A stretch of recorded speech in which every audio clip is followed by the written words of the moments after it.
ಎಲ್ರಿಗೂ ನಮಸ್ಕಾರ.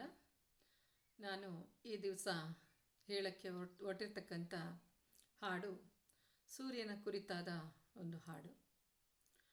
ಇಡೀ ಜಗತ್ತಿಗೆ ಬೆಳಕನ್ನು ಕೊಡ್ತಕ್ಕಂಥನು ಸೂರ್ಯ. ಸೂರ್ಯನಿಲ್ಲದೆ ಯಾವ ಒಂದು ಜೀವರಾಶಿಯೂ ಕೂಡ ಅಲುಗಾಡೋದು ಜಗತ್ತಲ್ಲಿ. ಸಕಲ ಜೀವರಾಶಿಗಳಿಗೆ ಜೀವವನ್ನು ತುಂಬಿಕೊಡ್ತಕ್ಕಂಥವನು ಸೂರ್ಯದೇವ. ಈ ಸೂರ್ಯ ತ್ರಿಮೂರ್ತಿಗಳಲ್ಲಿ ಕಾಣಿಸ್ಕೊಳ್ತಾನಂತೆ. ಉದಯೇ ಬ್ರಹ್ಮಸ್ವರೂಪ. ಸೂರ್ಯ ಉದಯಿಸುವಾಗ ಸೃಷ್ಟಿಕರ್ತ ಬ್ರಹ್ಮನ ತರಹ ಕಾಣಿಸ್ಕೊಳ್ತಾನೆ ಅಂತ ಹೇಳ್ತಾರೆ.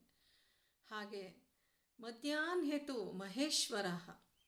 ಮಧ್ಯಾಹ್ನದ ಸಮಯದಲ್ಲಿ ಮಹೇಶ್ವರ ಈಗ ಸುಡು ಬಿಸಿಲಲ್ಲಿ ಹೇಗೆ ನಮಗೆ ತಾಪಮಾನ ತಡಿಲಿಕ್ಕೆ ಆಗೋದಿಲ್ವೋ ಹಾಗೆ ಈಶ್ವರ ತಾಂಡವ ನೃತ್ಯ ಮಾಡುವಾಗ ಹೇಗೆ ಭಯಂಕರವಾಗಿ ಅವನು ತಾಂಡವ ನೃತ್ಯ ಮಾಡ್ತಾನೋ ಆ ಥರ ಗೋಚರಿಸ್ತಾನಂತೆ. ಹಾಗೆ ಅಸ್ತಮಾನೆ ಸ್ವಯಂ ವಿಷ್ಣು. ಮುಳುಗುವಾಗ ಸದಾ ಹಸನ್ಮುಖಿಯಂತೆ ಕಾಣುವ ಮಹಾವಿಷ್ಣುವಿನಂತೆ ಸೂರ್ಯದೇವ ಕಾಣಿಸ್ಕೊಳ್ತಾನಂತೆ. ಇಂಥ ಸೂರ್ಯದೇವನನ್ನು ಕುರಿತಾದ ಒಂದು ಹಾಡನ್ನು ನಾನು ಹಾಡ್ತಾ ಇದ್ದೇನೆ. ಉದಯೇ ಬ್ರಹ್ಮಸ್ವರೂಪ ಮಧ್ಯಾಹ್ನೇತು ಮಹೇಶ್ವರಂ ಅಸ್ತಮಾನೆ ಸ್ವಯಂ ವಿಷ್ಣು ತ್ರೈಮೂರ್ತಿ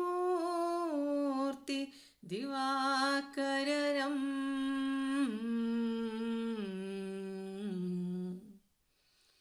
ಮುಂಬರುವ ಹೊಂಬೆಳಕು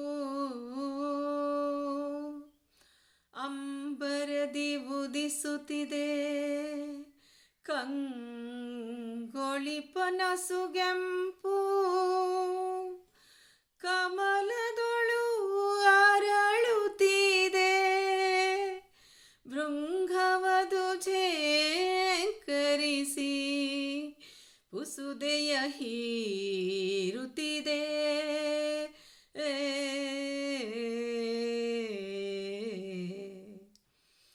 ಕೋಗಿಲೆಯ ಗಾನವ ಕೇಳಿ ನವಿಲೆದ್ದು ಕುಣಿಯುತ್ತಿದೆ. ತಂಗಾಳಿ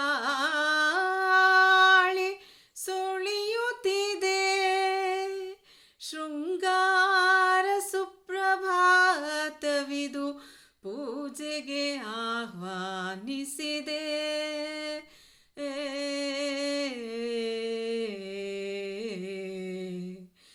ರಿಗ ಪದ ಸದಾ ಸದ ಪಗ ಪದ ಪ ದ ಪಗ ರಿಗ ಪಾಗ ಪಾಗ ರಿಗ ಸಾಸ.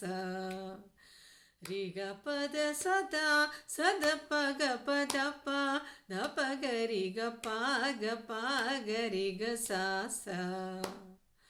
ಮಾಮ ಮಮ ಪಗ ಮನಿ ಧನಿ ಸ ನಿ ಸರಿ ರಿ ರಿ ಸರಿ ಗ ಮರಿ ಸ ನಿ ಸರಿ ರಿ ರಿ ಸರಿ ಗ ಮರಿ ಸ ಸದಾ ಸದ ಪಗ ಪದ ಪ ದ ಪಗ ರಿಗ ಪಾಗ ಪಾಗ ರಿಗ ಸಾಸ. ರಿಗ ಪದ ಸದಾ ಸದ ಪಗ ಪದ ಪ ದ ಪಗ ರಿಗ ಪಾಗ ಪಾಗ ರಿಗ ಸಾಸ. ಪಾಗ ಪಾಗ ರಿಗ ಸಾಸ. ಪಾಗ ಪಾಗ ರಿಗ ಸಾಸ. Thank you.